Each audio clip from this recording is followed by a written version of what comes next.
Good morning to. Okay, good morning. Can we all start the program? Oh.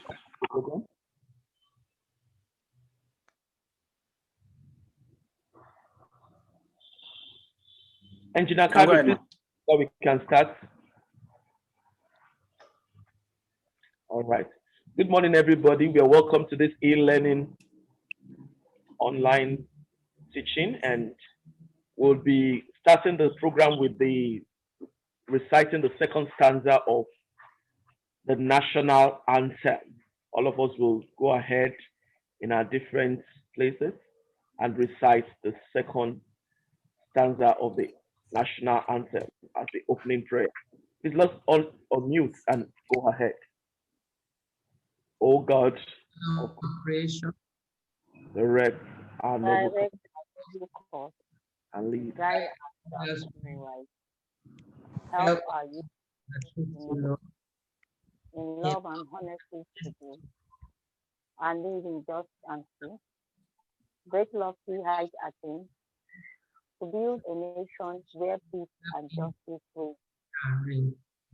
Amen. Amen. Amen. Well, welcome to this program, and we'll all set the ground rules for this program. Please, let's note that all participants' mic should automatically be muted if you are not speaking, please. And if you want to ask questions, please use the chat features. Kindly raise your hand using the raise hand feature to get the host attention, then you'll be called upon. At the end of the program today, we'll expect the feedback. Please send via email to info@apwen.org. info@apwen.org. We'll kickstart the program this morning. All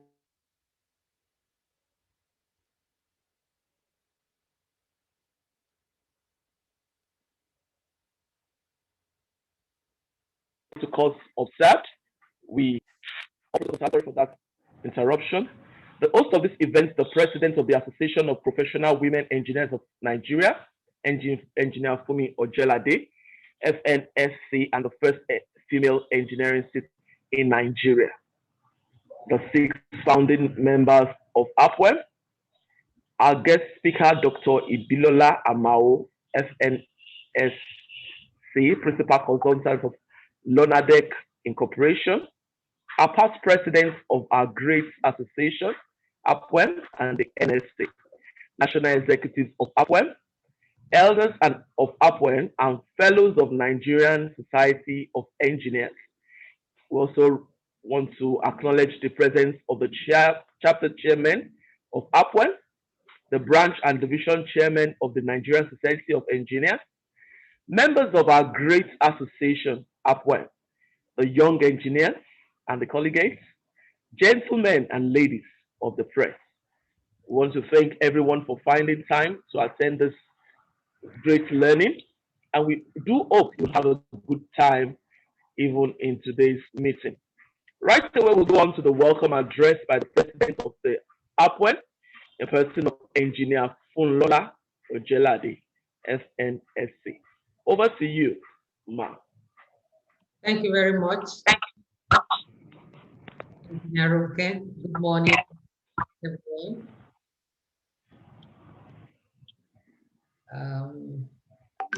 The chairman of this committee, Engineer Fulayo Kadri, and everyone is putting so much to make this happen. Dr. Ibilola Amao, I welcome you. And I welcome everyone else to another edition of our webinar on the APWEN platform. Today, we are having someone known to many of us, a fellow engineer, Dr. Ibilola Amao, who will be speaking about leadership and problems. And that points to something very key about the leader. The leader is expected to solve problems, or to say it in a positive way, the leader is expected to bring solutions. That realization alone puts a heavy burden on the leader. People are looking forward to you to provide a solution. Even those who know better than you, they want you to give them a solution. And that realization alone puts a heavy burden on the leader. They want you to solve that problem and they want you to lead. They want you to take the lead. After all, you are the leader, so you are supposed to lead. So today we are going to learn from, I will call her a pro in this, someone who has led teams in various categories and who understands how this works. I'm looking forward to learn something extra about solving problems as a leader. And I hope everyone is going to find this a valuable session as well. On this note, I want to wish us a fruitful event. Good morning.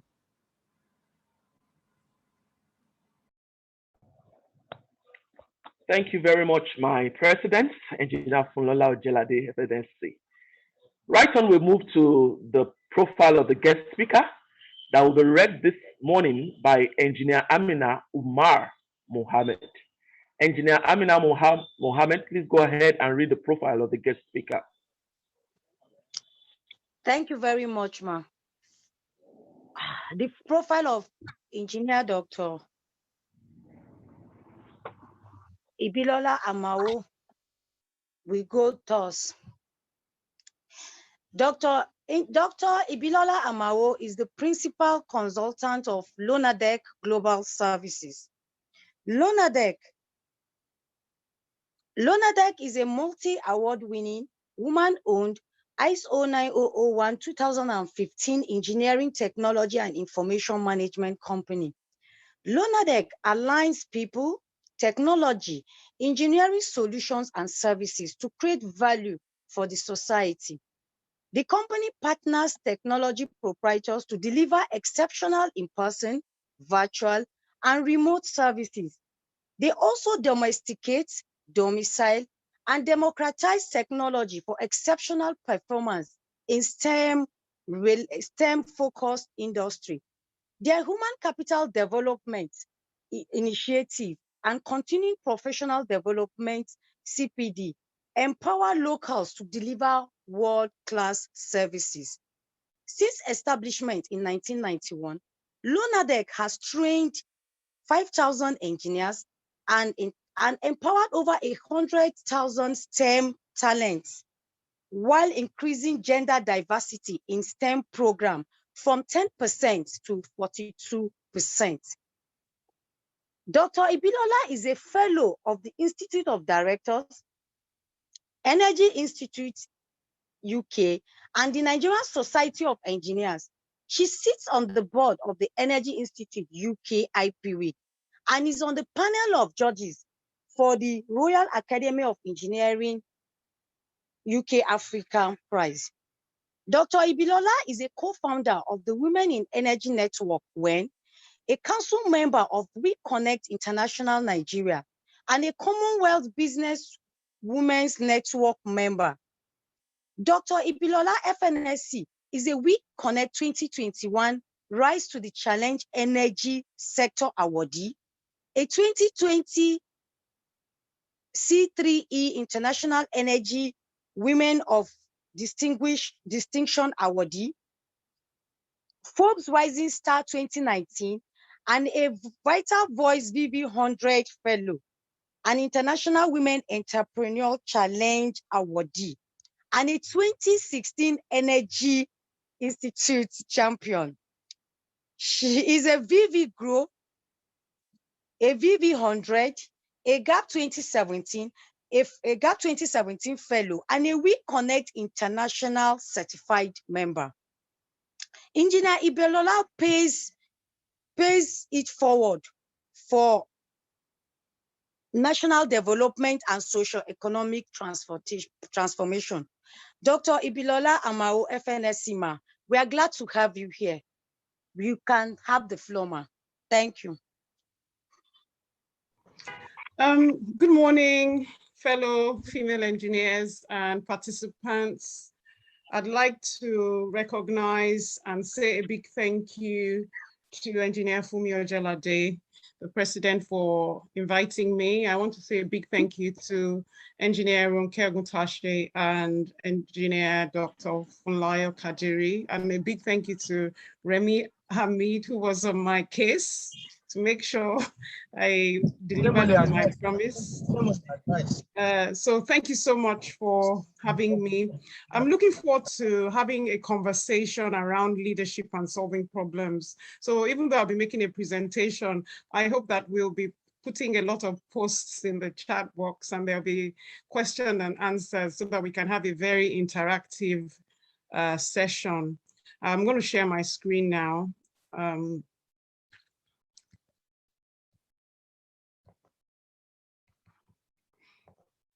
So I hope that we'll be able to have this fantastic conversation around the topic called leadership and leading and solving problems. So can you see my screen? Okay, so let me try and share my screen now. Can you see the screen, please? Can you see, is my screen, can you see my screen, please? Yes. Absolutely, yes. Okay, thank you so much. So I'll be talking about leadership and leading and solving problems as the topic for the day. So thank you so much. Let's make it as interactive as possible. I won't bore you with the content page. And I wouldn't bore you with my profile, which has been read, but I'd just like to center on the fact that we are very people-oriented, always wanting to work with female engineers. I'm always trying to mentor young engineers, and we have a relationship with WIMBIS. I think we also have a relationship with APWEN where we bring in female engineers for a 6 months internship at Lonadek so that they can learn and be exposed to the proprietary technologies we have domesticated within our offices. We're also very passionate about mentoring and coaching young female engineers who want to become leaders in the engineering sector or want to run their businesses in the engineering sector so they can actually see how it's done. By God's grace, next month, it will be in September, will be 30 years I started Lonadek. So I really would like to share my experience and my journey of 30 years of running a business in a male-dominated sector. The energy, power, infrastructure, oil and gas industry is very male-dominated, and I know what the challenges are there. So I look forward to sharing my experience with young engineers as well as other colleagues. So I'm going to start with basically talking about leadership and trying as much as possible to get the conversation going. So the definitions, I have 4 definitions of leadership here. And the first one is by Peter Drucker. He says the only definition of a leader is someone who has followers. So a lot of people think they're leaders, but nobody's following them really.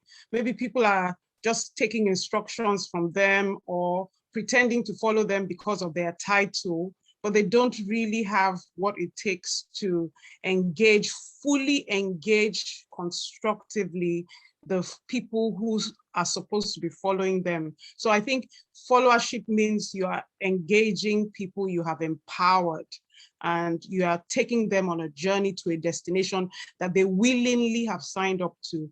Then Warren Benny says leadership is the capacity to translate vision into reality. That means a leader must have foresight, insight, and cross-sight, and must be heading to a specific destination with a clear vision. And in trying to make that vision a reality, has been able to galvanize people to follow that leader on that journey. And then Bill Gates says, as we look ahead into the next century, leaders will be those who empower others. Effective leadership is tied to an ecosystem of empowered people. So if you're not surrounded by empowered people, your leadership cannot be effective. So not only do you have to empower those around you because you want to improve your efficiency and your performance, you really need to empower as many people as possible so that your sphere of influence constitutes empowered people, because the more empowered the people in your environment are, the better your performance. So leaders must, I mean, Bill Gates says it so well, that leaders must always empower people around them. And then leadership, I like John Maxwell, he's the master of leadership, so I left him for the last. And I know there's so many John Maxwell leadership classes, which we should try as much as possible to engage in. At least a minimum of one John Maxwell course would really, really change your leadership lens. Leadership is influence, nothing more, nothing less. And I just like that because, I mean, apart from empowering people, inspiring people, sharing, you really need to have the influence. So leaders empower and encourage people to achieve their full potentials. Simultaneously, in so doing, leaders accomplish great goals through exceptional teams. So a leader is as good as their team, because together each achieves more with a great leader. And you really need to have the best team to be able to lead the best you can. And with good leadership, the greatness of the part is announced in the exceptional delivery by the whole. So a leader must always focus on the people and the people they surround themselves with. So I'm looking at what is leadership here. And I would like us to look at these photographs. I have some leaders I respect and I hold in high esteem here. Nelson Mandela, because he has a very forgiving spirit, very honorable, inspirational. Henry Ford, he was able to identify a need to move from horses to vehicles. He started Ford Motors, and I mean, we all know what Ford Motors has been doing for centuries. And then we have a gentleman there, J.R. Tata. We all know about Tata Motors, and I mean, he had an idea and he wanted to solve a problem, not just for himself, for his country. He wanted to create an iron and steel industry that would industrialize his nation. And just that idea, I would advise everybody to read at least 2 of the Tata autobiographies, and your mind will be blown to bits. And then we have Queen Idia, and then we have Mrs. Ransom Kuti, Funmilayo Ransom Kuti, and Queen Amina. So these are women, Nigerian women that history have taught me were exceptional in their time. They damned all the consequences of a male chauvinist environment, and they were just focused on their goals. And you just need to read about them and you will be so inspired. And I think this is something that we as women must do. These were the great women before colonialization and during colonialization who made such a huge difference and impact. I love Mr. Richard Branson because he's so daring, encouraged by his mom. He never saw any limits about anything. And we know just recently he's gone to outer space and come back. Even in his old age, he keeps pushing the limits of his imagination. And then Sheikh Rashid Maktoum, the grandfather of Dubai, the man who turned Dubai from a desert to what we see today, from an idea and from a system that he put in place. And then my favorite, Steve Jobs, late Steve Jobs, he has deployed technology in technology in such a way that even though they fired him from his business, they ran into trouble within the same business. He came back to solve the problems they created in his absence and relaunched his business such that forever people would remember the fact that even though he was fired, once you have the vision, nobody can take the vision from you. So let's look at what leadership is. Leadership is a practical skill encompassing the ability. So it requires a lot of ability. So no matter how well educated you are, you really need to engage and be in a continuous learning mode to have the kind of ability that is relevant to solving problems and meeting needs. So it encompasses the ability of an individual, a group, organization to influence. Leadership is about influence, or guide other individuals, teams, or entire organizations to achieve something very significant. So leaders are always heading towards something very significant. Not what everybody can do. You have to pick your battles, pick what you want to focus on and what you want to deliver. and it has to be very significant and tangible. A leader has influence and is able to deliver a vision, mission, goals, and objectives through a group of people aligned for the specific accomplishment. So leaders are exceptional at managing physical, emotional, mental, and spiritual energy. So leaders must understand how they're wired. They must know their DNA. You cannot lead yourself. It will be very difficult for you to lead other people. So your physical, emotional, mental, and spiritual energy has to be something you understand fully well, and you're able to tweak to maximize your potential. So to achieve your full potential, you must be optimizing your physical, emotional, mental, and spiritual energy all the time. A leader optimizes resources to bequeath a generational legacy. So, I mean, quite a few of the people I mentioned earlier are long gone. Nelson Mandela, Henry Ford, J.R. Tata, Queen Amina, Queen Idia, Funmilayo Ransome-Kuti, Sheikh Rashid, and Steve Jobs. The only one that is still alive here is Sir Richard Branson, but the others have left a generational legacy. Significance is deposited in time and space by a great leader. So if you want to go into leadership, you need to be looking at what are you wired to function best at, and what significant influence can you deposit in time and space.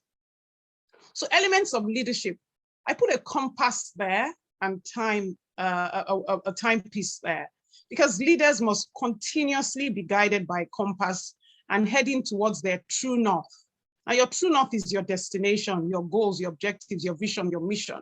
And the only thing that is limited in terms of resources is time. So we're always working against time. So sometimes people are always asking, what are you rushing? What's the rush? Where are you rushing to? And they just don't understand that when you are leading, you understand the value of time. So you have to work and perform at speed.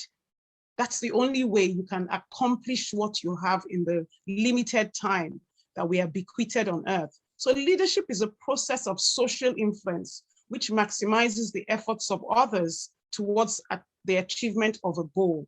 That's by Kevin Cruz. So key elements of leadership. Leadership stems from social influence, not authority or power. Leadership requires others, and that implies a leader must have a people-first system, process, and attitude. We need to really take care of those around us if we really want to lead well. Leadership has many styles, many paths, but must remain focused on the SMART goals, vision, and mission. Leaders use social influence to organize and maximize the efforts of others. Leadership requires identifying, developing, and engaging resources maximally. So leaders must be very, very sensitive to their environment. You must be aware of the resources available and the needs that need to be met, and you must be able to reconfigure the resources and optimize them maximally to deliver on the needs in your environment. So true leadership has the spiritual dimension, the physical and moral dimension. And today we must all admit that there is the digital dimension. And if there's one thing we all learned during COVID is that you have to begin to see things from a digital perspective. And of course, the only limited resource we have is time. So whatever we're doing spiritually, physically, morally, digitally must be measured in time and space. Spiritually, I think each and every one of us must develop ourselves spiritually and have a spiritual development plan so that we can key into other realms to be able to download purpose very accurately and translate them into value. Physically and morally, we really need to know how to be guided, to be creating value within the context of needs around us. We must be driven by love, compassion, and a willingness to solve problems. And that was mentioned by the president. We must be driven by a willingness to solve problems. So if you're not solving problems and creating value for others, then you can't really influence others and be called a leader. And digitally, we really need to up our skills on digital transformation so that we can move in time and space quicker and faster. So, I mean, take for example, if you had to be in a meeting in the US from Nigeria within 3 hours, forget about getting a passport and a visa and going to the airport to take a flight to your meeting. You just have to go by Zoom or by Teams. So those are the kind of decisions that leaders need to make within limited resources. So leadership is about mind renewal. We must acquire the wisdom, knowledge, and understanding. It's also about defining SMART goals. We need to have the capacity to visualize scenarios A, B, and C, and then optimize the resources to be able to accomplish scenarios A, B, and C, and then begin to tweak the scenarios. Are we going to do a bit of A and C or a bit of B and C? And how do we combine the various scenarios to achieve our vision and our mission and our goals and our targets? Where is the point of origin and the destination? We need to understand the start to finish terrain and the obstacles. So we need to know how to get around obstacles, or how to jump over obstacles, or how to break through obstacles. So we need, when we understand our terrains and obstacles, we need to come up with the logistics plans. What kind of vehicles and means of transportations do we have to use, or are we limited by? And what resources are required to execute successfully? So those are the kind of things a problem-solving leader is always scanning within their mind. And this is really all we need to know about. So a good leader has specific characteristics. The timepiece and the compass is always there. A good leader brings smiles and happiness, joy to people. A good leader is a person of integrity with clear goals, lays good examples, has a vision, can communicate clearly. Because if you don't transfer the idea or the vision effectively to the people around you, your execution will be rather poor, because you won't be able to get that alignment. So alignment of your team and the people around you to your vision and your purpose is so important, and that can only be achieved by clear communication. And as well as, and communication is not just telling people what you want to do or how to do things, but also listening to third-party advice and opinions, and then harmonizing and synergizing the knowledge and the wisdom and the understanding to be able to create something better. So a leader expects the best from their team and gives the best as well, supports, encourages, recognizes. So recognition and reward is so important in leadership. If you don't recognize and reward your team members, they could get frustrated. And then you must also understand the personality, the potential, the talent, the passion of people in your team, so that you give them stimulating work. Somebody who wants to be outdoors, if you give them indoor work, they're going to be frustrated. Somebody who wants to be indoors, if you give them outdoor work, they're going to be frustrated, even as engineers. So we really need to know, how do these people wire? How do we wire them effectively? How are they wired? Take, for example, I love to work in the office on my laptop, and I like to visit the site periodically. But some other people like to be on site all day and are frustrated when they come back to the office. But if I didn't understand that, and I really thank God for my late father, who compelled me after my PhD to go on a 3-year training program in England. And that was where I realized, during my 18 months in the design office and 18 months on site, that I didn't really like being on site. I preferred being in the office. So if we don't have these structured training programs where young engineers are exposed to design office work and site work and can make a choice of where they're wired to excel, then their potential of becoming good leaders may be limited. And then we must focus on interests and needs. And you can only focus on interests and needs if you really, really know how people are wired. And we must be inspirational as good leaders. So leaders must be able to think in dimensions. And I must say, I mean, a lot of us probably played these games when we were younger: word search, jigsaw puzzles, maze, crossword puzzles, Scrabble, Chinese checkers, connecting the dots, Rubik's Cube, chess.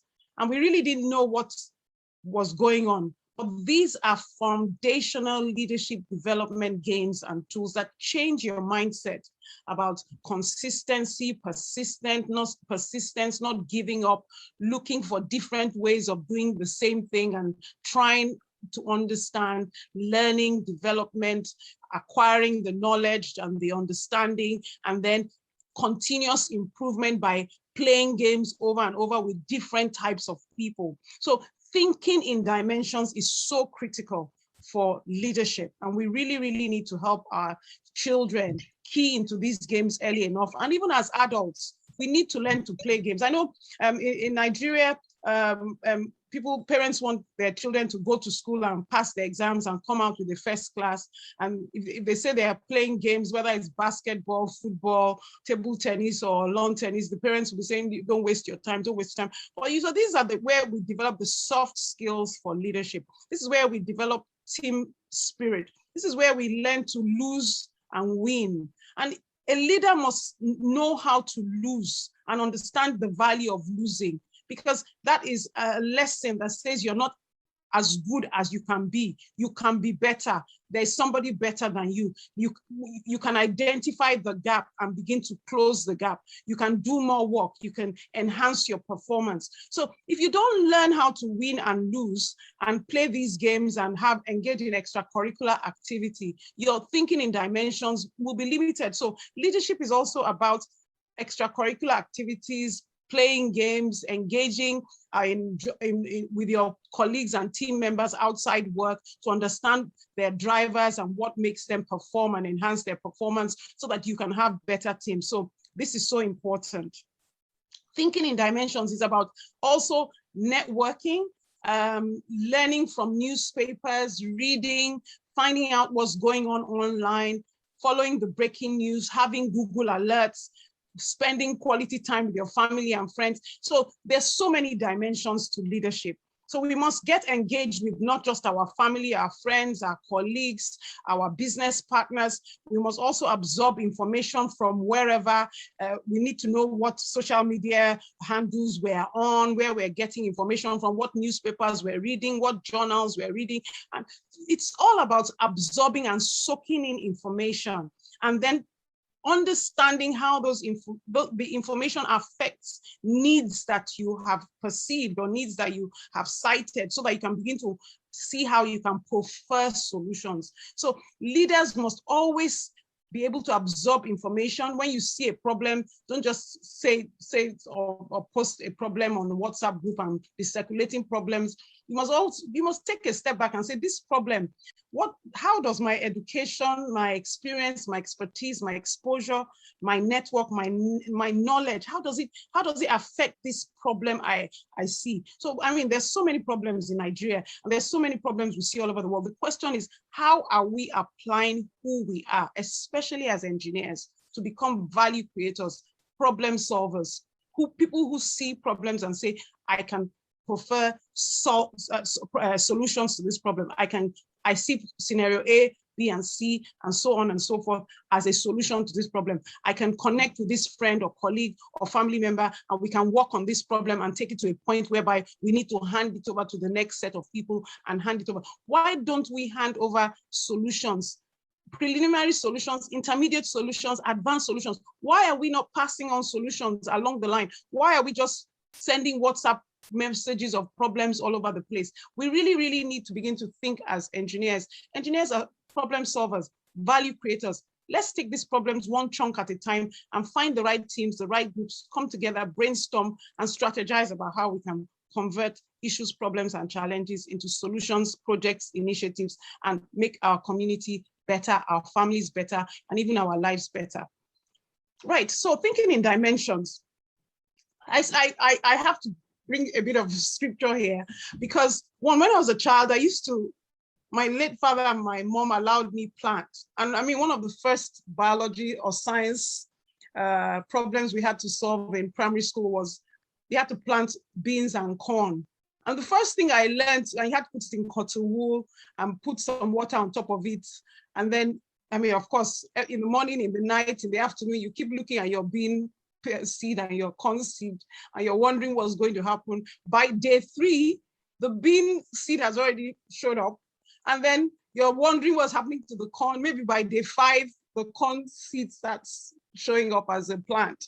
So the first thing you learn in science class is that different seeds have different speeds of germination, and the plant takes X number of days to become the seed takes X number of days to become a plant, and then it takes X number of weeks to prefer the flowers and then the seeds and the produce. So when you look at problem solving, I am using a scripture here. It says, do not appear too soon so that you do not disappear too soon. And about building an oak tree. And Psalm 11:3 tells me that if the foundation be destroyed, what can the righteous do? So the question is, do you want to be a flash in the pan success or a lasting success? So let's say the 3 and 5 day question. Do you want to be a bean or do you want to be a corn? And then the next question I want to ask is, do you want to be an acorn or do you want to be a bean? So an acorn is just another seed. The life cycle of a bean seed lasts a maximum of 1 year, while the oak tree can live up to 1,000 years old. Oak trees generally mature at 75 and live on average 150 to 250 years. So let's imagine our seed now is the idea we're working on. So you can work on your idea for 3 days, for 5 days, for 3 months, for 6 months, for a year. And you can choose your team in a day, in 5 days, or in a year, or in even 3 years. So maintaining a strong and good network is so important. And building teams around the problem you're trying to solve is so important. So always think of the bean seed, the corn seed, and the acorn when you are processing ideas in your mind as a problem solver and as an engineer. And then when you look at the pyramids of Egypt, and you see the coordination, the people, the resources that went into building to last. And when we talk about building to last, we are talking about pyramids here, because some of them are 4,700-year-old pyramids. And it took about 100,000 times 20 years, times 20,000, 85 years of man hours to get them there. So a lot of coordination went into play. So when we are thinking of solving problems, let us think about building to last if we are looking at living exceptional results and a legacy. So just let's always remember the seeds and the products, the produce, as well as the pyramids of Egypt. And then thinking in dimensions. So this is a 10-dimension hypercube, which fascinates me because getting a 6-cube dimensional hypercube to play takes a lot of mathematical analysis. But can you imagine the computational analysis that has gone into the 12 cube? But you can see the beauty of the dimensions in the 12 cube. So when you're trying to solve problems, I mean, you need to look at the man years of capability, competence, and skill sets, plus the man hours of capacity that needs to be combined to be able to tackle problems in several dimensions. And I think, the oil industry has been a blessing to me because I remember working on the Bonga project in Netco, and you should have seen how a big team of KBR and NNPC engineers were working on a 3D model of the Bonga FPSO for months. And I really, really thought we were so critical into the big picture of the FPSO. And we were so proud of what we were doing. We were putting a 3D model in place. We were building the designs. We had interdisciplinary meetings, toolbox meetings every week. We were getting emails from all over the world. We felt we were the key performers, only to find out when I watched the Bonga movie about two years later, the documentary on Bonga, the Bonga FPSO, Netco featured in less than 30 seconds of a 20-minute video. So there were other groups all over the world who are keyed into the same projects, doing much, much more than we were doing. And it just humbled me to realize how small we were in the scheme of things. And that's really where humility in leadership comes to play. As leaders, we must never ever think that we're either so critical or so important, because we must look at the systems, the processes, the procedures, the resources that are required to deliver. And we should just understand that we're just one person. And even though we are giving the leadership position, we must be accountable to the system that puts us in that leadership position. So if you look at this dot here, let's say that is the leader. You can imagine the network of resources around this leader. And if this center fails, then the entire system fails. Nevertheless, this system, this individual is held accountable to all this system to be able to achieve the goal. So leadership is a very delicate place, a very delicate calling, and a leader is in a very delicate place, and a leader must consistently be in a learning and development mode and consistently engaging and communicating with other resources within their ecosystem to be able to get the best out of the ecosystem as well as themselves. So the question I need to ask ourselves is, what size of a problem do we really want to solve, or what is the size of your choice problem? So, I mean, you can see the whole world with resources, mineral and natural resources. And this is from the CIA fact book. Another place you can get information from is from every year, at the beginning of the year, the World Economic Forum always comes up with something about where the world may be going. So we need to key into this kind of data sets. What are the mineral and natural resources we're blessed with in Nigeria? What are the competencies that we have and the skills we have? What is our unique selling point in Africa, and what can we optimize to achieve our goals and objectives as individuals, as maybe a group, as a nation? So these are the sort of questions we need to ask ourselves. And then there are things like food and drink, metals and materials, metallurgy, minerals, precious metals, minerals, wood products, oil, textile, machinery and transportation, electronics and others. I can honestly say, as a country, Nigeria is blessed with mineral and natural resources and human resources. So whatever needs we're trying to meet nationally, regionally, and globally, we really need to tie it to our mineral and natural resources and the human capital that we are blessed with. So those are the sort of problems we really need to be solving, and we really need to tie these problems to bigger goals and objectives. So I like this because their sustainable development goals, we know between now and 2030, a target has been set for 7 sustainable development goals. There's 17 sustainable development goals, which are tied to the environment, society, and economy, which is also tied to the environment, social, and governance compliance requirements for major capital projects. So as problem solvers, we really need to know what we're wired to solve. Are we wired to solve environmental problems, societal problems, or economic problems?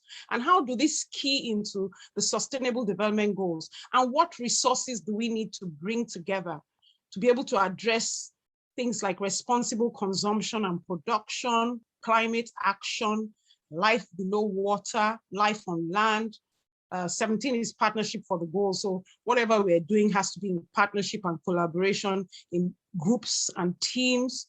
We need to look at sustainable cities and communities, good health and well-being, quality education, poverty, zero hunger, gender inequality, peace, justice, and strong institutions. So even we need to go into advocacy, reduced inequalities, industry, innovation and infrastructure, clean water and sanitation, affordable and clean energy. So there's so many problems to be solved.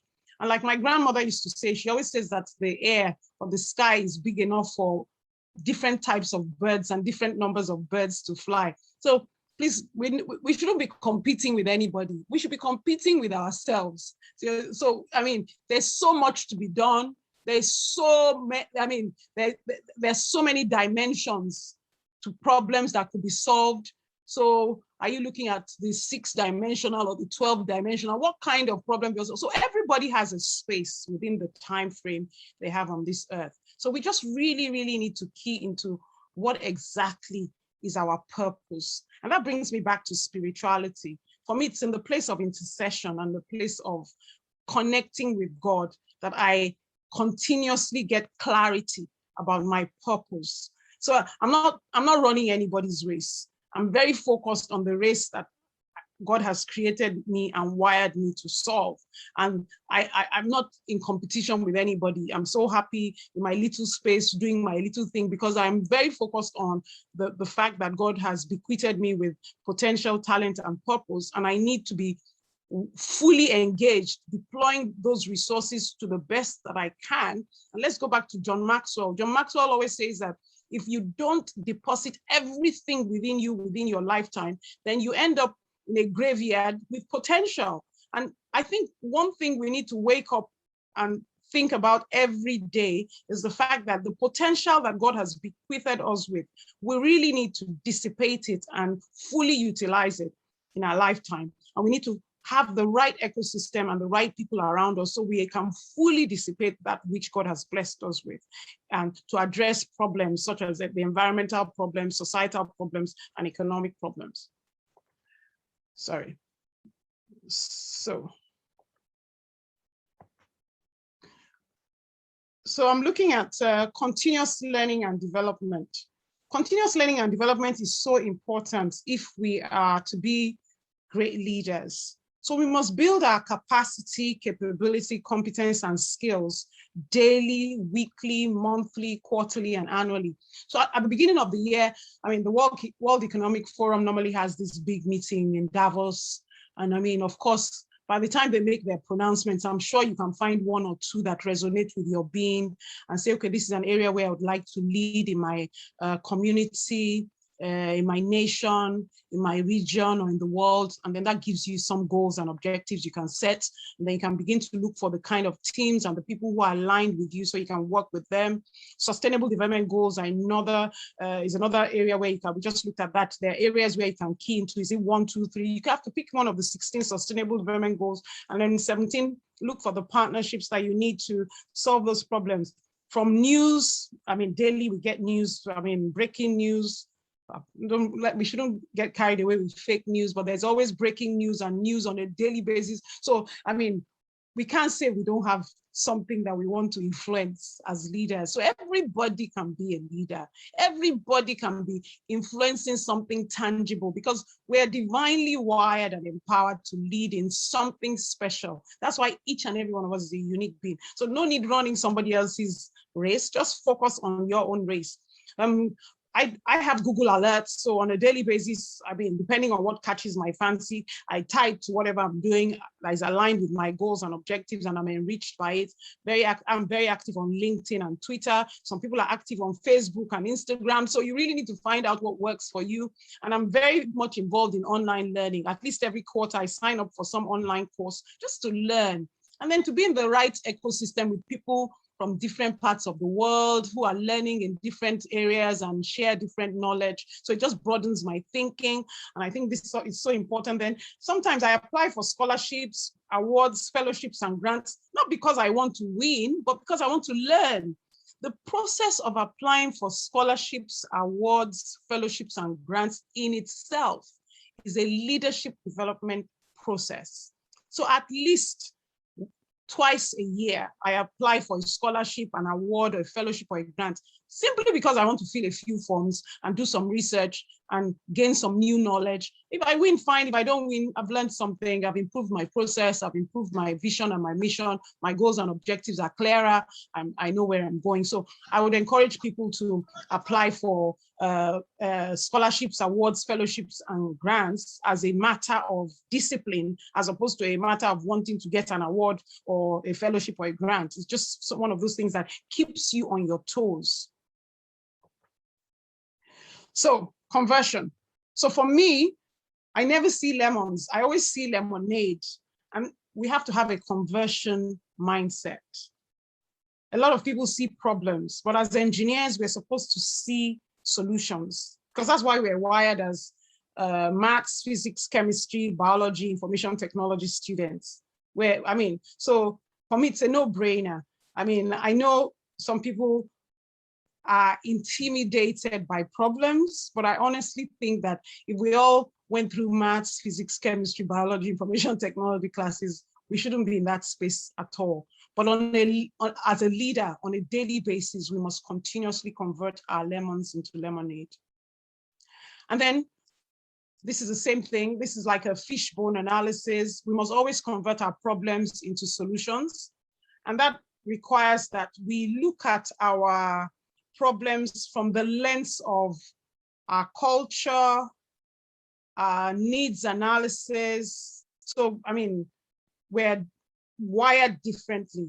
So we need to make sure we have the cultural perspective, the lifestyle perspective, the ethics and values perspective within our teams. So I always say Nigeria is blessed because we have all kinds of cultural dimensions. We have the main tribes, Igbo, Hausa, Yoruba, and the other minority groups, which if we pool resources together with our different competencies and attributes, we would make a better country. So our lifestyle, our ethics and values, we harmonize that, we can solve problems more effectively. That's why an interdisciplinary or multidisciplinary group like APWEN and an engineering group where there's diversity involved is so important. So we're not just engineers, we're able to look at different disciplines of engineering, and we are able to craft solutions with different locations. APWEN is all over Nigeria, so we can solve problems in different states in Nigeria. So that's one of the unique selling points of APWEN.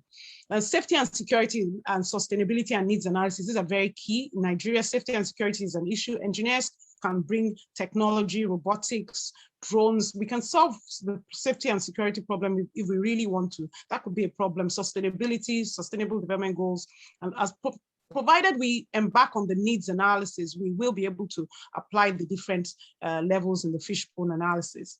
Then our network, your network is your net worth. How are we empowered? How are we stretched? If you're in a group where nobody's stretching you, then you need to check that group or check out of that group. You need to be in a group where you are being stretched, where people challenge you, where questions that are being posed are things you need to think about. We need empowered people, competent talent, and we need to be people-centric because we can only solve the complexities of the problems we solve as good as the mindset and the orientation and the functionality, intellectual capacity of the people in our network. And then we need to have a strategy. There's so many ways to skin a cat, but we need to look at limited resources, limited time. How do we optimize limited resources and limited time to be able to deploy solutions in our community and our ecosystem? And then technology is so important. Technology accelerates, grants us speed. We look at the kinds of applications we use and the systems we deploy, where we can more effectively prefer solutions deploying technology. So we need to always look at the conversion factor. And then this interests me because I like to think through process flow diagrams. And I'm a civil and structural engineer, but when I joined NETCO as a CAD consultant in 1992, I had to work with process piping, civil, structural, electrical, electronics, mechanical, pipelines, and instrumentation and control systems engineers. So my eyes were opened to the fact that to deliver any project is not just about one discipline of engineering. There are multiple disciplines of engineering, and there is information technology that sits on top of that. But because my specialization was in computer-aided design and drafting, and I had specialized in 3D modeling, I was able to interact with the various disciplines. So one thing I learned is that people have wants and needs are more sustainable when you're preferring a solution. So you need to walk around needs and come about ideas that would meet needs. And then the facility we're looking at there, which is a urea/fertilizer plant, is conceptualized as an idea in a particular location, but is defined within a process flow diagram. So for every solution, you have one process flow diagram, which may start off as a little scribble on the back of people used to talk about on the back of a scrap sheet of paper. In the olden days, people used to talk about the back of a cigarette packet, but we're not smokers, and we're not men who are smoking. So it's you just have to put your idea down on a blank sheet of paper. So one thing I do very much is I normally have a blank sheet of paper and a pen by my bedside. When I'm having my quiet time, I have a blank sheet of paper and I scribble, doodle, I sketch, I put ideas down, I write, I just you never know when you're going to need these ideas. So when you capture an idea or you capture or conceptualize a solution, please document it. But the good news here is that from this single process flow diagram, you could have anything from 5 to maybe like 13 P&IDs, process piping and instrument diagrams. And there you can get maybe about 100 or so isometrics, and then hundreds, thousands of general arrangement drawings to be able to come up with this plant. But the bottom line is that the plant's operations and maintenance for a life cycle of 25 to 100 plus years is tied to the quality of the idea and the quality of the process flow diagram. Because everybody, and that's why process engineers are supposed, they have a superiority complex in the scheme of things, because they believe that if they don't get the material balance and they don't get the process right, everybody else is just wasting their time. So they end up being like project managers at the end of the day, and they kind of lead quite a lot of projects. So because the process flow diagram is so critical to the quality of the physical asset and the three-dimensional solution we prefer. So we really need to work on the idea. And we really need to test our ideas for every solution we're preferring for every need. And the quality of our fine-tuned idea is tied to the people we interact with, the network we have around us, and the quality of the people around us. So this is so important. And then I go to how do we get ideas that are qualitative from reading? What we eat and read. So I put the ice cream there, and I put the bunch of celery there, because everybody who's gone on a diet at some point knows that you have to move from ice cream to celery sticks. And basically one is full of calories and unhealthy for your heart, and the other one is so boring and very healthy because it has multivitamins and all kinds of nutrients in it. Sorry. And for me, I put my Holy Bible above all the books I read, because I need to check in on a daily basis to know what is God saying about my life and where am I going. I have to have my quiet time, and I have to plan my day and my life around that, the Word of God. But I must tell you, I put a series of books here that I've read that have really impacted my life. On the left-hand side, okay, some I have not read, but I have put them there because they're very good. I mean, I've read 3 of the Tata books, but I have another 3 I need to read. Can I tell you why I'm reading them? Because the story of how this man decided to save his country, and in the process of saving his country, saved so many lives, his community, and has left a legacy, not just for his family, but for India, is phenomenal. So I like to read the Tata books. Diana Ross, I've read her autobiography because she came from nothing and from poverty and leveraged her voice and her people's skills to get to where she was. I'm not as sociable as Diana Ross, of course, but I must tell you, I learned a lot from her. And then Michael Jackson, he leveraged his voice and his dance. So God gives you something that you are uniquely blessed with. You just need to find it and see how it ties to converting issues, problems, and challenges into solutions, projects, initiatives, and creating value. The Hilton family, or Conrad Hilton, wanted to solve a problem about accommodation, and he left a legacy behind. I mean, I've told you about Steve Jobs, Richard Branson, and then I've also told you about Rashid's legacy. You need to read that book. It's how Dubai, from a desert pearl port, where hardly anything was going on, because of the mindset, the third process of Sheikh Rashid Maktoum, the grandfather of Dubai. That's how Dubai became what it is today, where the whole world seems to be flocking to. And then Catherine Kuhlman is a daughter of destiny, a woman who was able to key into the spiritual, to be able to birth the mind of God, to solve problems. So for me, leadership is about what we eat, what we read. We must be physically fit, morally, and physically, spiritually, and digitally fit to be able to lead. So leadership and solving problems. We need to have our passion, determination, in order. We must be honest people with integrity and humility to be able to lead. Those are top 5 qualities of leaders. Our character and attributes are so important in leadership.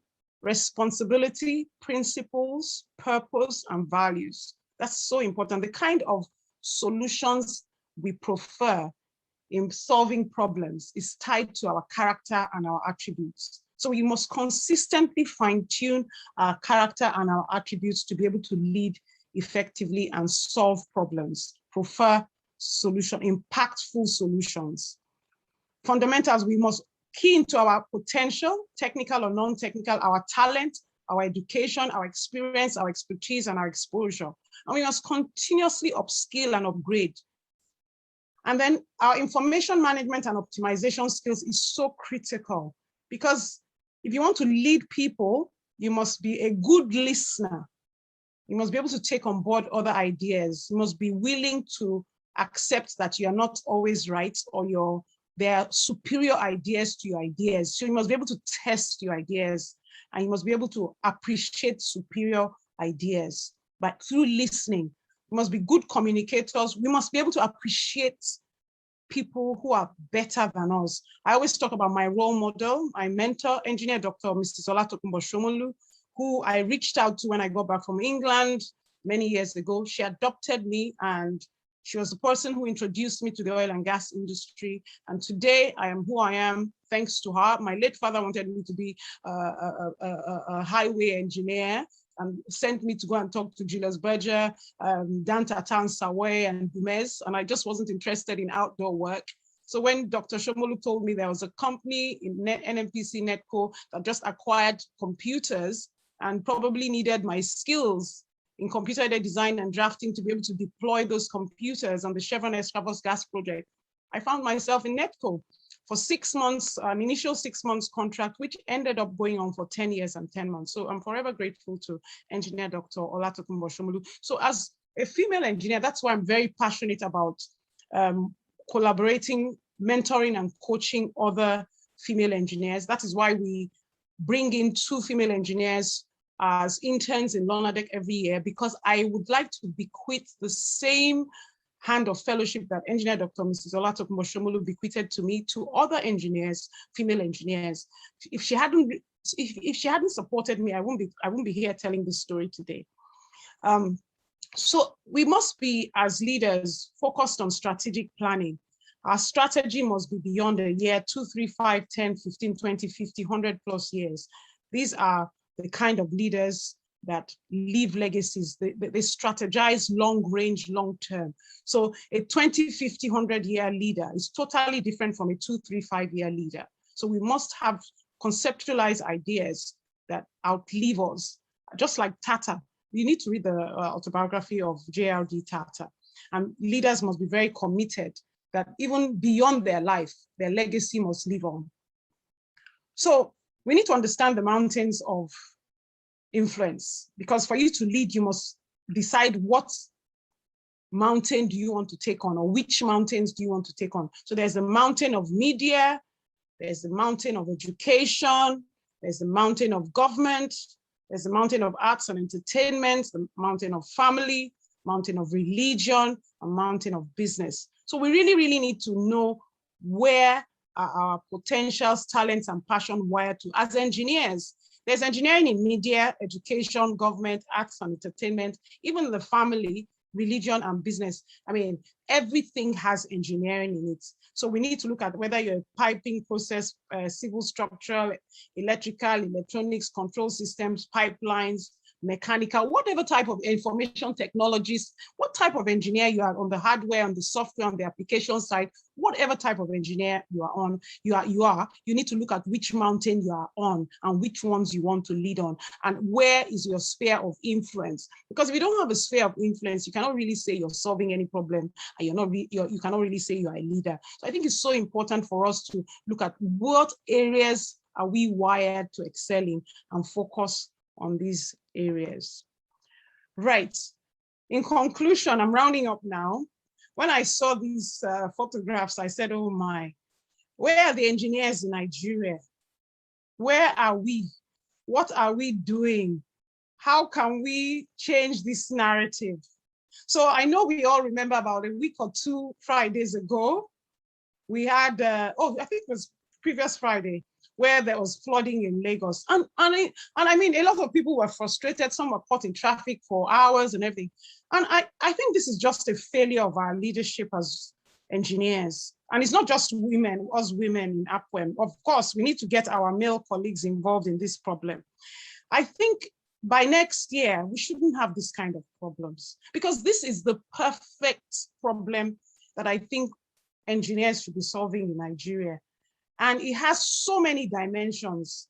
Apart from the COVID-19 problem, I want us to focus on sustainability, environment, social, and governance issues. This is a major, major problem that needs to be solved. And I mean, it's like a big, huge elephant that even if we may not, this floods may not clear by next year or by the year after, but we shouldn't have this volume of flooding.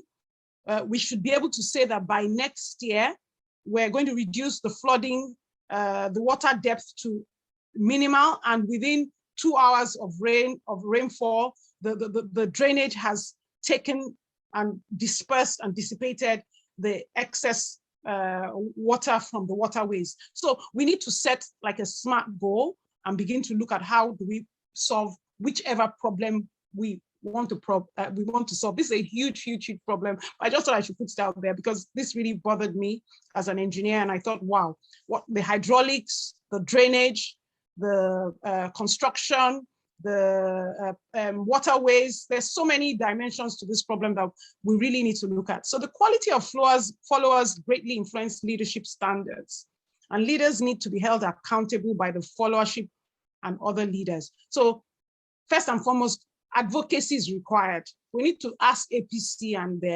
the government of Lagos and the various parastatals relating to this conundrum. What are they doing? And then we need to, I'm sure they're APWEN members and NSC members in practically all the government parastatals. So we need to ask some questions. We need some data and statistics as to why is this happening? What can we do about it? There's a need for collective leadership to deliver on sustainability and ESG.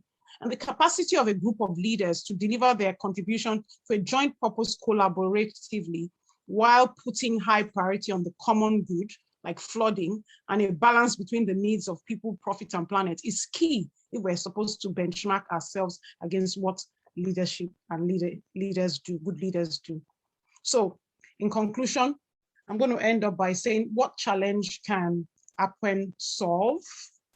And I've put quite a bit of photographs here. So I know where one of our members is doing a damn good job on the 4th mainland bridge. So I give us a round of applause there. There's engineering in manufacturing.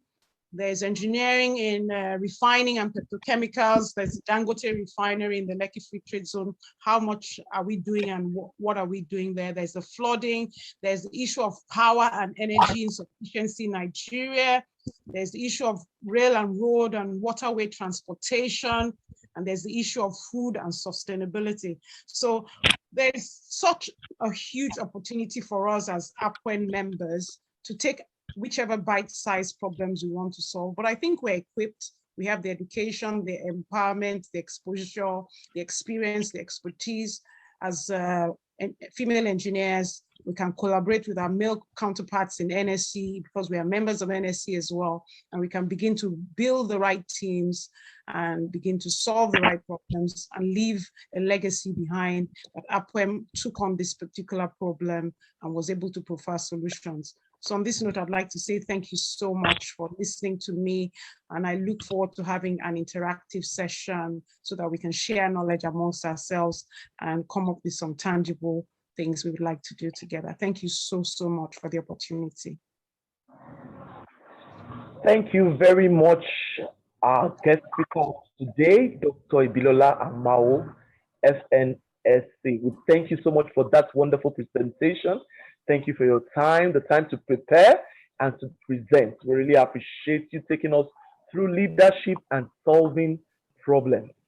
In fact, I'm sure that all in the house have learned one thing or the other. A leader is someone that empowers people, leads changes, inspire people, share visions. You told us we are what we eat, what we read. If we're not surrounded by empowered people, our leadership may not be effective. Leadership are people that are indeed driven by love, compassion, willingness to solve problems. We see solutions and not problems. I'm sure we have all learned one thing or the other from today's presentation, and we want to really appreciate Dr. Ibilola Amao, FNSC. We want to call your attention to the fact that all our recordings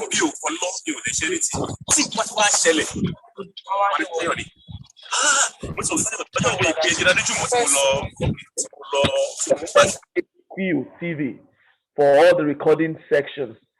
It's also in the chat box. Please go to our YouTube channel. You'll find all our recording sections. We're about to go into the question and answer session. But before then, I'd like to indeed recognize the president, our past president of APWEN. Past president of APWEN is in the house, Dr. Engineer Patricia Openi Odili, FNSC. Also, Engineer Nkechi Isikwe, FNSC. Our past presidents are in the house. We appreciate your presence with us. All right, right now we'll move over to the question and answer session. I know we have a lot of it, and it will be anchored by Engineer Nimot Muili. Engineer Nimot Muili, over to you, please, to anchor the question and answer session. Thank you very much, Engineer Oguntuashi. It's really a great honor to be called to anchor this session. I'm delighted and I'm happy with the various comments that have been passed on. If you want to ask questions, we can kindly use the raise hand feature to ask her questions or drop it in the chat box. So while waiting for our questions, I have a question, and like the general saying that says to a carpenter with a hammer, every problem looks like a nail. So for us, for the women folk, sometimes we find difficulty in managing the existing prejudice and the perception of our leadership capacity in terms of she's a woman, can she deliver? And I realize that sometimes we also find ourselves succumbing to this prejudice. What advice will you want to give us as women to balance the scale between the existing prejudice and the perception that the male folks do? Sometimes we tell us, I have your type at home. Is she not a woman? Can she lead? How do you think we should balance this? So that's my own question. I'll wait for that question. Okay, so thank you so much for the question. I think as female engineers, we need to be emotionally intelligent. And sometimes we need to get the fluff out of our heads. I mean, take for example, I'm married to a very traditional and cultural husband who, I've just had to be able to manage the home front and manage my professional life and my business life. Emotional intelligence is understanding the language that you need to communicate with people in your immediate environment. First and foremost, I need to be a responsible wife. I need to be a responsible in-law to my in-laws, and I need to take care of the home front to make sure that, I'm not found wanting in any way, such that I can focus on the things that really matter to me outside the home. So emotional intelligence, one is on being able to fragment and sectionalize the facets of your life and tackle them diligently in chunks. So when I was having children, I wasn't able to provide the quality of service that I should have as a consultant in NMPC Netco. So I took time off work. I was a tailor. I was running a tailoring business for about 2.5 years when I had 2 children back to back. And then I went back, I went back 2 days a week, Tuesdays and Thursdays, and 3 days a week, Mondays, Wednesdays, and Fridays. And then I went back to full-time work because I was honest with myself. I could not perform at the level of performance that was expected of a consultant in a high-speed, high-paced digitally driven environment on global projects in NETCO during my childbearing years when I had 2 children back to back. And then when my children were growing up, I mean, I had to manage getting the right support on the home front. Then I don't get into arguments with my male colleagues. I know my limitation. I upskill myself. I focus on building my capacity, capability, and competence such that my certification, my competence, and my capability, and the skill sets I deliver when I have to deliver speaks for itself. So, I mean, it's not a competition. So we will always be confronted with the fact that women have cycles in their life that men don't have. We're going to get married, we're going to have children, we're going to have to take care of the home front. So I'm not going to compete with a man, definitely. He doesn't have to do all those things. So my own benchmark is totally different from a man's benchmark. One, I was great. I'm very grateful that I was educated by my late father to the highest level I thought I could attain, getting a PhD. So that speaks for itself. And then on a daily basis, I'm learning and upskilling myself. So I think we just need to have that antenna that we're not there. We're on a long haul journey and we want to compete and win. And life is about competing and winning, and we cannot be competing with everybody. We need to set our own goals and focus on our goals and stay in our own lane. I cannot be on a man's lane. I'm not a man. That's number one. Number two, I'm not, I know where I'm going. I don't know which other man is going there. So I think we just need to be emotionally intelligent as female engineers so that we're not running somebody else's race. Because if you have 5 children and you have 1 child or you don't have a child, our races are different. So we can't run somebody else's race. Let's focus on our own lane and define our own goals and face it squarely. That's my emotional intelligence is my advice. Yes, thank you very much, Ma. I'm just going to leave this open because there are no questions. And I have a particular question in mind that is peculiar to us female in the engineering sector. And I want anybody who has told your line, either a doctorate degree holder or someone in the offshore industry, in the oil and gas industry, to possibly discuss some of the challenges they have in terms of coping with the male team members when they use vulgar words for fixing it, removing it, and all that. But I want it from someone who seems to have told your line in terms of acquiring a doctorate certificate degree or in the offshore, in the oil and gas industry, or anybody. These are peculiar challenges we face as female engineers and as leaders. So there are no questions in the chat box. Okay, so Engineer Minat asked, what is your daily routine like, please? Like, when do you wake up? What do you do at what time? And what has consistently helped you to be where you are today that we're really so proud of you? Okay, thank you so much. My daily routine involves quiet time and fellowship with God. I'm an intercessor. I like to key into what God is saying on a daily basis. He has to tell me what my day should look like. That's so important to me. I used to have a routine of going to work and coming back, but pandemic now, we're all working from home. My daily routine involves a lot of back-to-back meetings. But like I said earlier, women have cycles in life. At this point in my life, I'm a mother of young adults. So my daily routine could be more professionally and business driven than when I had young children. And I need to say that when my children were toddlers, I relied heavily on nannies, mamanos, house help. During the holidays, I had to take my children to my parents with my house help. And my parents were so supportive. I thank God for them. My mom's still alive. My father is late now. That really helped. And then when they were, in their teenage years, earlier in Nigeria, I had to take my children to my parents with my house help. And my parents were so supportive. I thank God for them. My mom's still alive. My father is late now. That really helped. And then when they were in their teenage years, earlier in Nigeria, I had to take my children to my parents with my house help. And my parents were so supportive. I thank God for them. My mom's still alive. My father is late now. That really helped. And then I was so busy flying up and down and chasing all kinds of stuff, Lagos, Port Harcourt, Abuja, all over the world. But to God be the glory, as long as I provided the right support and made the right arrangements, my husband was lenient with me and my schedule.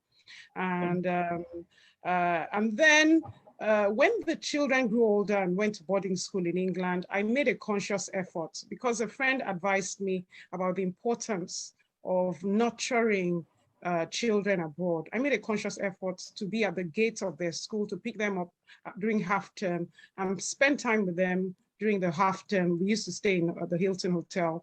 And so we were either in the same room or in adjoining rooms or in a suite. And I was able to study their habits and their behavior and try and help them with things. I must share an experience where on the tube once, I saw two homosexuals actually being so intimate. And then I did like this, and my daughter then said, "Mommy, why are you homophobic?"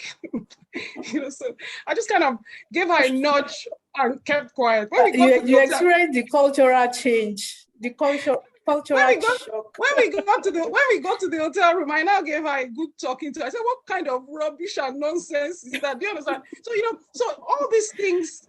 So I had to invest time in making sure I was able to put them through and make sure they're. So, and then as they grew older, my daily routine has changed to be less demanding from the family side. So I would say that we need to have our spiritual, physical, moral, and digital compass as females, female engineers. And we must build the right foundation from the home first. Because what profited a man if he gains the whole world and loses his soul? Or what profited a woman if she's so successful and maybe her family or her children are a mess? So whatever legacy we want to leave behind, please let's get our families right. Let's get our home fronts right. And then let's try and manage our time and our resources to make sure that whatever we choose to win at, we're at least above average or winning in it. So we can't take on all the battles. We need to pick our battles as female engineers because it's tough out there. Very tough out there. We really need to. I think leaders generally need to pick their battles because I know it's both ways. I mean, the male are also dealing with the case of, oh, I got pregnant during COVID and all that, and I can't resume. I tried to be working. So, I mean, it's a whole lot of issues. Thank you very much, Ma. I think it's a case of, just like you mentioned in the presentation, the ice cream and the celery having the same shape. So you choose which path you want to go to. I want to call on Engineer Abosede to ask a question. Please, you have the floor, ma'am. Thank you very much, Engineer Nimot. And thank you, Engineer Dr. Ibilola Amao, FNSC. You're always coming out with different surprises at every presentation, and that truly shows that learning is a continuous process, even when you already have your doctorate degree. I'd like to, so mine is in two phases. One, I'd like to pick it from the bottom to the top, which is what challenge is APWEN ready to solve or trying to solve. So I'm going to throw it back to you, and I know I'm in your circle of influence, so I know you want us to do this together. Is you are also an APWEN ambassador. So I'm sure that my president would welcome this, that we're going to chunk this back to you, that you should champion a cause that we can solve together as APWEN members, putting you at the forefront as APWEN ambassador. And I know you would be available to do this for us. That's one. The second one is the question Engineer Nimot asked, that can someone, so I'm not in the research level like you had, having your doctorate degree and all that, but I'm talking from the point of view of being in the industry that is male dominated, having to work offshore. And I'd like to say this, that the offshore environment, either we like it or not, is still a male environment as we speak now. The choice of languages used is a work in process, it's changing, but there are still some words that welders and fitters will use, and you should just turn a blind eye to it because these are languages they are trained with. And it's not to attack you as a person. So until we start seeing it that way, we may not be able to have effective relationship or working experience with them. I shared when I had the opportunity to speak to some young people that recently I was on a client's location. And when we had an emergency, it wasn't a drill, it was a real emergency of one of the detectors that came up and all that. Around 2 a.m., we were about, because I know about the statistics of people that were on board. We had 179 personnel on board. But by the time we came out during that emergency, it was just 4 of us that were female. And that's to tell us that we still have a long way to go.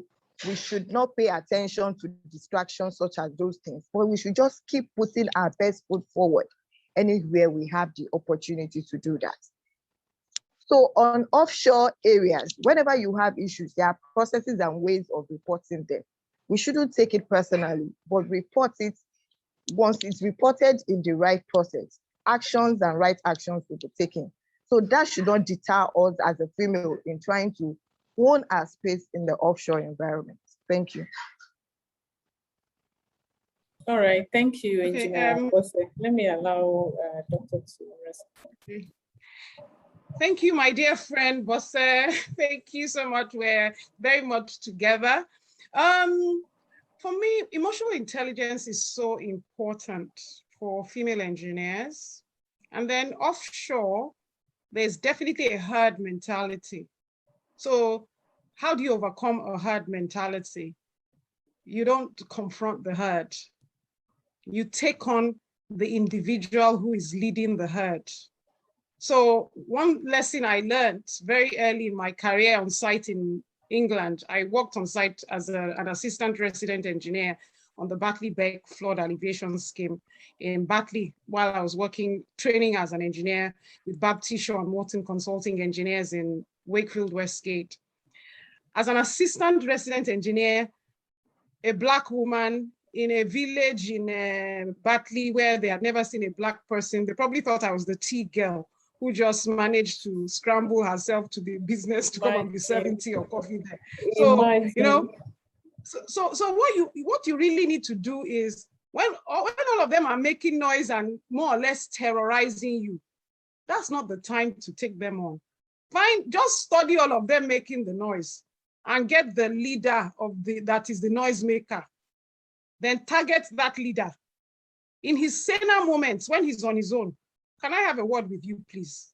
First of all, his face will become red because he will know he's in trouble. Then you now say, excuse me, you now educate him. You tell him a lot of stories. You tell him, oh, this.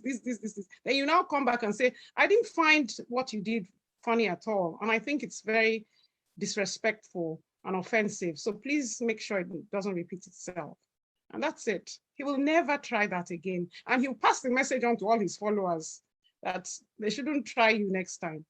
So I wouldn't take a head on. I will wait till I can meet their leader. And then if the leader does not listen to my little advice when I engage him, then I'll put it in writing. And he'll get fired. But he won't want to get fired. So he will handle his followers.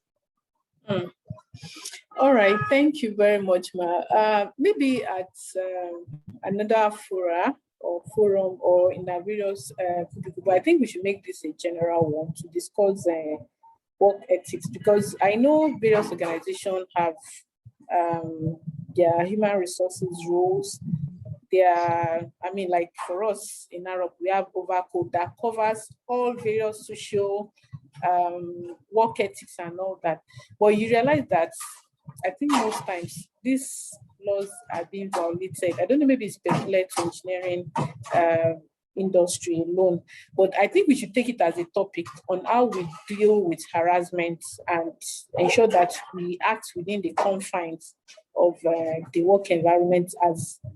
We female act within the confines, because sometimes you go and report to the boss and you realize that, they are all in the same category. So I think beyond today, we should look at it as a topic to discuss.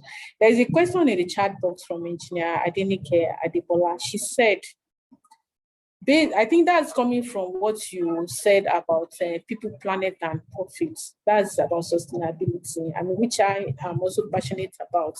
She said, what is Lonadek doing regarding the energy transition to reduce our carbon footprint? I hope I'm speaking your mind in academic. I'm speaking my mind with you in terms of carbon footprint reduction. Yes, you are. Yes, you are. Yeah. Thank you. Thank you very much. Yeah. Okay, thank you so much. The first thing is in May, I stepped down from my second term on the Energy Institute Council in London after 6 years. And the last 3 years was about energy transition. And energy transition in Europe is totally different from energy transition in Africa, because the energy transition here is going to electric vehicles, carbons, CCUS, hydrogen, and so many other dimensions. Whereas we have not even, we don't even have light in Nigeria. That's number one. Number two, we're still flaring gas in the Niger Delta, and there's so many issues. So the question is being impactful. Lonadek, for one, really is focused on engineering technology and innovation solutions, as well as information management. So we're already doing a lot in building capacity. We've trained a huge amount of document controllers and electronic document managers that are Institute of Leadership and Management UK certified and are involved in digital transformation. Then our partners, Aviva, Bentley, Autodesk, are leaders, global leaders in the area of digital transformation, building 3D models, digital twins, optimizing data. And quite recently, I just dropped something in the post where upskilling over 10,000 Africans in diaspora and in Africa on the Microsoft LinkedIn GitHub digital upskilling program. And this in August, we're commencing capacity building for 300 for a start, Amazon Web Services, cloud technologists, so cloud administrators, cloud engineers, cloud. So, I mean, you can, I'll drop it. I think I've dropped it on the APWEN website. So converting people into digital professionals, what it does, it reduces the amount of paper we're using. It reduces the amount of people who are traveling from Houston to Escravos, Houston to Bonny Terminal. Do you understand? So with a digital twin, for example, and a process engineer or a mechanical engineer could be in Houston, Aberdeen, in the Far East, digitally accessing a facility in the Niger Delta and providing hazard solutions. So they don't need to fly to Nigeria. And this digital transformation processes was accelerated during the COVID pandemic when people couldn't really move around. So that's also put a lot of data on the cloud, which has also placed a demand on the need for cloud experts and cloud technology. So technology really in itself, deploying technology in itself actually reduces digital footprints. So we're very pleased, and at the moment with PETAN, Petroleum Technology Association of Nigeria, in collaboration with Shell, there's currently opportunity to upskill engineers in these areas. So we'll be very happy to collaborate with APWEN. And whoever is interested in, I mean, okay, well, maybe I should go back to my friend Bosse, see how we can get more ladies. Because I have to be honest with you, the reason why I'm very passionate about upskilling females is that working from home and working from anywhere adds a lot of value to the life of a female when she's having children.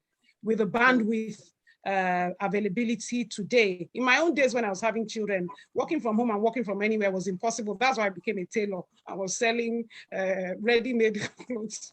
So you don't need to be a tailor in 2021 plus. Please, let's digitally upskill our ladies. So when they're having children, they can work from home, work from anywhere. Thank you very much. Thank you very much, Ma. The link there is actually very helpful. I mean, I benefited from it. I took critical reasoning and I'm now taking Microsoft Access. So it's been very beneficial. All right, so thank you very much, Ma. It's been a wonderful session. I'm sure we'll contact you again. I will now kindly hand over to our dear President, Ibilola Amao, FNSC, to do the presentation of certificate. Thank you very much, Ma. I really had a good time.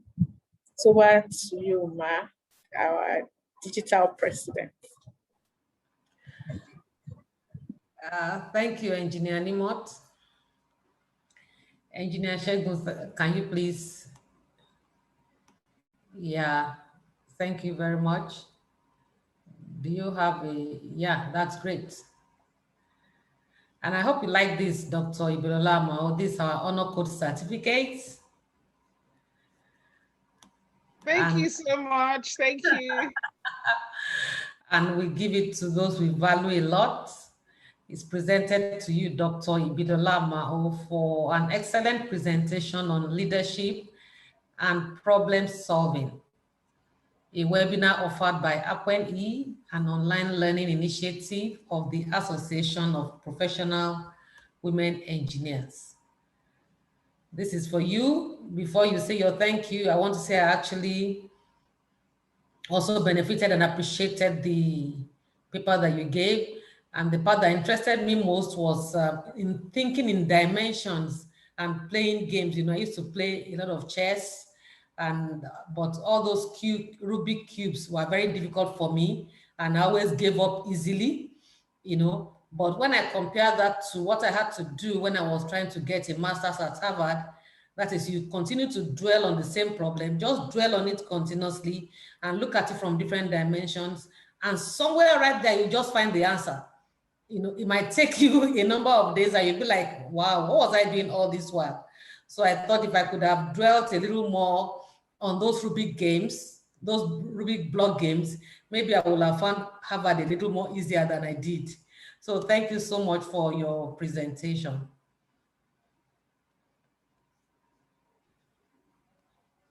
Thank you to everyone that has stayed this far. I'm sure you have gained something that will help in this life that we are as leaders and solving problems. Our YouTube channel, APWEN HQ TV, has all the recordings and the sessions as well. Please let's visit it. It's a very rich channel. Before I hand over to Engineer Funlayo Kadri, FNSC, for the closing remark, I'd also like to recognize the presence of Engineer Margaret Oguntala, FNSC Current Council member and a 3-time Vice President of the NSC. Thank you, Ma, for joining the session as well. Over to you, Ma, Engineer Funlayo Kadri, FNSC, for the closing remark. Thank you, Engineer. Okay. I thought Engineer Ibilola would like to respond to the presentation before I give my remark. Yeah, I thought so too. Someone just...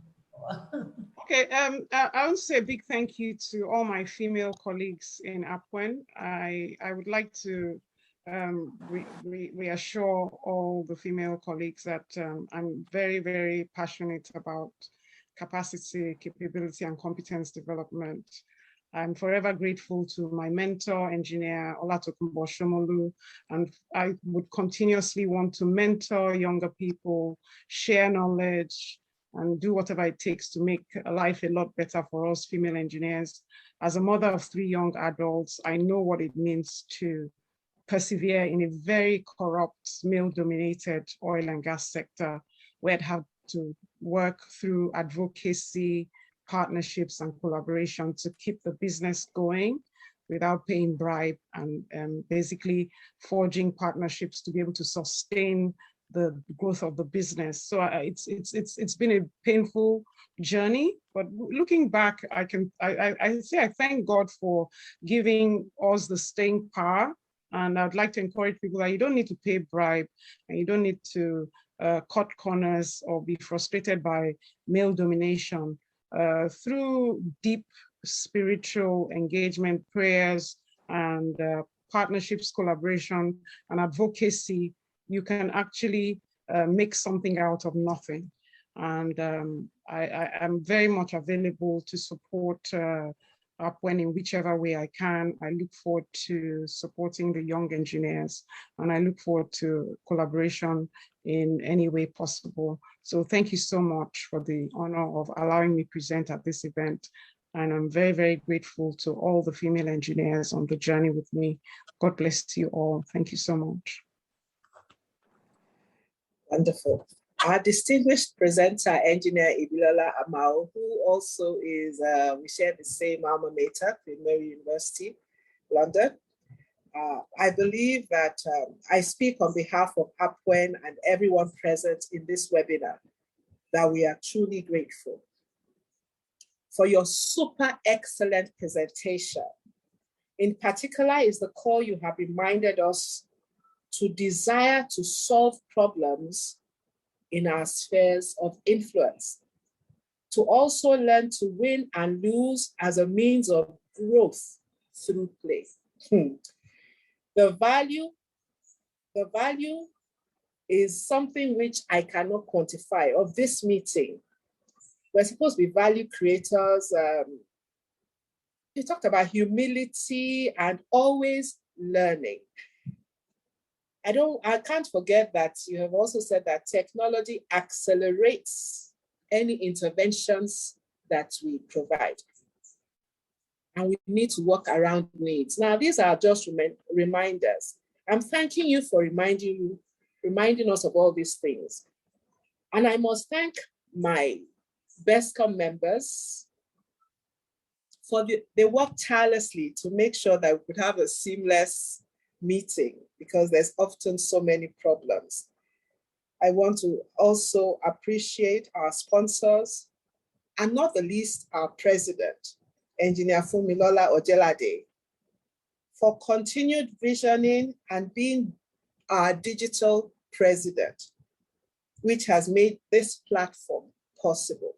If you remember, we were the first to go online with our programs. So Ibilola, you can be certain that we are technologically aware and we appreciate it. And by the way, I have a few certificates from the CSAH program. Yes, I do. I have a few certificates from there as well. So, and I have been asking people, there's another, even the person who read your profile has gone through the project management.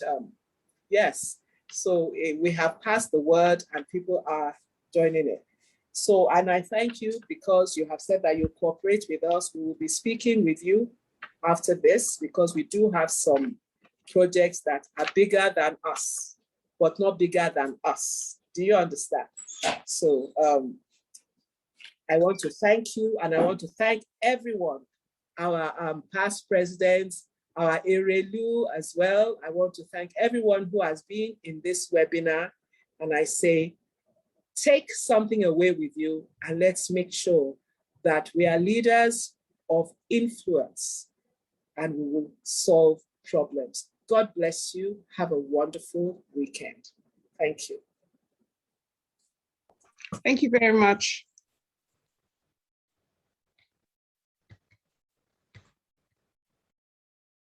So it's connecting time.